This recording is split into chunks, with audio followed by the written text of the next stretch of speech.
क्या आपके भी जोड़ों में दर्द रहता है? जोड़ों में सूजन आती है? चलने फिरने में, उठने बैठने में तकलीफ आती है?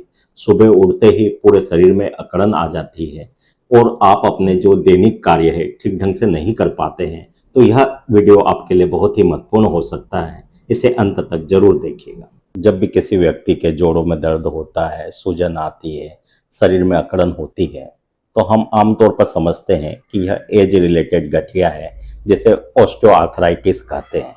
जो ऑस्टियोआर्थराइटिस होता है यह अधिक उम्र के लोगों में ज़्यादा होता है, मोस्टली 40 से 50 साल से अधिक उम्र में। लेकिन यही तकलीफ कई लोगों को यंग एज या मिडिल एज में भी होती है, अर्थात 20 साल से लगाकर 50 साल की उम्र में। यदि आप जवान हैं, यदि आप मिडिल एज में हैं, 30 टू 50 की एज में हैं और आपको जोड़ों से संबंधित समस्या हो रही है, जोड़ों में तकलीफ हो रही है, जोड़ों में दर्द और सूजन बना हुआ है, चलने उठने बैठने में तकलीफ हो रही है, तो हो सकता है यह गठिया सामान्य गठिया ना होकर आपको रूमेटॉइड गठिया हो, जिसे हम रूमेटॉइड आर्थराइटिस भी कहते हैं। रूमेटॉइड आर्थराइटिस नाम की जो बीमारी होती है यह आमतौर पर महिलाओं में होती है। इसमें मोस्टली जो यंग एज की जो फीमेल होती है, जो 25 से 35 साल की होती है, और जो मिडिल एज जो होता है 30 टू 50 एज का, उसमें यह सामान्य तौर पे अधिकतर होता है। यह बहुत कम मात्रा में बूढ़े लोगों में और जो टीन एज की जो बच्चियां होती हैं उनमें भी होता है। यह कई बार मेल में भी दिखाई देता है, पुरुषों में भी दिखाई देता है, लेकिन यह महिलाओं की तुलना में काफी कम होता है। रूमेटॉइड आर्थराइटिस जो बीमारी होती है यह ऑटो इम्यून होती है, अर्थात आपने देखा होगा कि हमारे शरीर में कभी भी कोई बीमारी होती है तो हमारा शरीर उसके खिलाफ लड़ता है। लेकिन रूमेटॉइड आर्थराइटिस या फिर रूमेटॉइड गठिया होता है, इसमें जो हमारा शरीर होता है यह खुद ही हमारे जॉइंटों पे अटैक करने लगता है, अर्थात हमारे जोड़ों पे आक्रमण करने लगता है। इससे क्या होता है कि जो हमारे जोड़ों के नीचे एक लेयर होती है, एक परत होती है जिसे साइनोवियम कहते हैं, उस पर सूजन आ जाता है, उसके कारण से दर्द होने लगता है।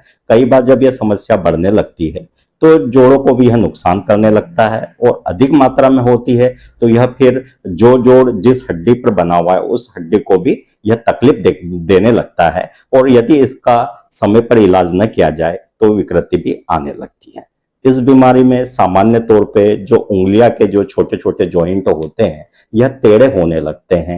कई बार जो एल्बो होती है, ये जो हमारी कोहनी होती है, यह टेढ़ी हो जाती है और सीधा करने में हमें तकलीफ होने लगती है। कई बार जो पाँव के जो पंजे होते हैं, उनकी उंगलियां होती है, उसमें भी इस तरह का टेढ़ापन आ जाता है। जो स्लीपर या शूज पहनते हैं उसमें तकलीफ होने लगती है, चलने फिरने में तकलीफ होने लगती है, घुटनों में सूजन आना शुरू हो जाता है, घुटनों का आकार भी बदलने लगता है। कई बार जो सर्वाइकल बोन्स होती है उसमें भी इसका असर देखने को मिलता है, और कई बार नसें भी दबने लगती है। मरीज कई बार बहुत परेशान होता है। इस बीमारी में सामान्य तौर पे मरीज जो समस्या लेकर आता है कि सुबह उठते ही उसके शरीर में छोटे छोटे जॉइंटों में अकड़न सी बन जाती है, दर्द बनने लगता है, और जो सामान्य रूटीन कार्य जो होता है वह ठीक ढंग से नहीं कर पाते। जब भी इस समस्या के साथ कोई भी मरीज हमारे पास आता है और उसे जब यह बीमारी निकलती है तो उसका सामान्य एक ही क्वेश्चन होता है कि सर क्या यह बीमारी हमेशा के लिए खत्म हो सकती है? तो इसका सीधे से जवाब है कि यह बीमारी अभी तक इसका कोई भी परमानेंट उपचार अभी तक किसी भी पैथी में, वो चाहे एलोपैथ हो, आयुर्वेद हो या होम्योपैथ है, अभी तक नहीं आया है, यह क्योंकि यह ऑटो इम्यून डिसीज है। फिर दूसरा सवाल पैदा होता है कि हमारे शरीर में इस बीमारी के कारण जो विकृति आ गई है क्या यह ठीक हो सकती है? तो इसका भी सीधा जवाब है कि यह विकृति जो आ चुकी है उसे सुधारा नहीं जा सकता, लेकिन इस समस्या के जो लक्षण हैं उनको सुधारा जा सकता है, और जो आपको दर्द तकलीफ हो रही है, दैनिक कार्यों में जो तकलीफ हो रही है, उसे रोका जा सकता है, और बीमारी को और अधिक बढ़ने से या फिर और अधिक विकृति पैदा होने से हम लोग इसे रोक सकते हैं। कई लोग जब इस तरह की गठिया की बीमारी होती है, जिसे रूमेटॉइड गठिया की जो हम बात कर रहे हैं, इसमें कई लोग जो आयुर्वेद डॉक्टर बोला जाता है, लेकिन वो आयुर्वेद डॉक्टर भी नहीं होते हैं, झोला छाप डॉक्टर होते हैं, उनके शरण में चले जाते हैं और वो कई बार एक पॉलीथीन में सफेद, लाल, पीली, नीली दवाइयां उन्हें देते हैं और उससे कई मरीजों को आराम भी लग जाता है। लेकिन इस तरह की जो दवाइयां होती है उसमें बहुत ज्यादा मात्रा में स्टेरॉइड होता है। इससे मरीज को आराम तो लगता है और मरीज को लगता है कि बहुत ही कम खर्च में उनका इलाज हो रहा है, 50 से 100 रुपए में या 150-200 रुपए में। लेकिन ये स्टेरॉइड की कोई भी मात्रा सीमित नहीं होती, कब तक लेना है यह भी सीमित नहीं होता, तो यह मरीज को बहुत ज्यादा नुकसान करता है।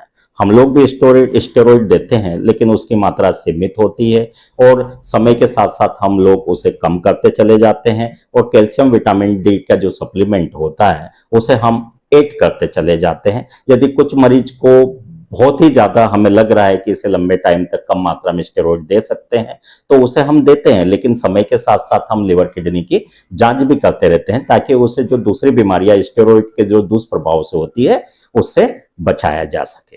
यदि आपके भी जोड़ों में दर्द रहता है, सूजन आती है, सुबह उठते ही आपके हाथ पांव के जो छोटे छोटे जॉइंट हैं उनमें अकड़न आता हो, थोड़ा सा बुखार लगता है, काम करने में आप लोगों को तकलीफ होती है, तो बिल्कुल घबराने की आवश्यकता नहीं है। आपके आसपास जो भी योग्य चिकित्सक हों उन्हें आप दिखाएं, वो आपकी बीमारी से संबंधित जांचें करवाएंगे। यदि उसमें रूमेटॉइड आर्थराइटिस या रूमेटॉइड गठिया निकलता है तो इससे संबंधित आज के समय में बहुत बहुत अच्छी दवाइयाँ उपलब्ध हो गई है। वो आपको आपके दर्द को कम करने के लिए दवाइयाँ देंगे, कुछ सीमित मात्रा में आपको स्टेरॉइड दे सकते हैं। डिमार्ट्स नाम की जो बहुत ही रामबाण औषधि है इसकी वो देंगे, जिससे आपकी जो बीमारी है उसको रोकने में मदद मिलेगी और आपकी जो विकृति जो आगे आ सकती है उसके रोकथाम में आपको मदद मिलेगी। इससे आप अपना जो दैनिक कार्य है बहुत अच्छे से कर पाएंगे, आपका जो लाइफ है उसकी क्वालिटी बढ़ेगी। मेरा आपसे निवेदन है कि आपको यदि तकलीफ है और बड़वानी के आसपास है तो आप हमारे क्लिनिक पर दिखा सकते हैं। हजारों मरीज इस बीमारी से जो ग्रसित हमारे पास आए हैं उन्हें इसका लाभ हुआ है। इसके अतिरिक्त आप जो योग्य आयुर्वेद और जो होम्योपैथ चिकित्सक हैं जो इसका इलाज करते हैं उनसे भी आप राय और मशवरा ले सकते हैं। आप हमेशा खुश रहें, सुखी रहें। बहुत बहुत धन्यवाद।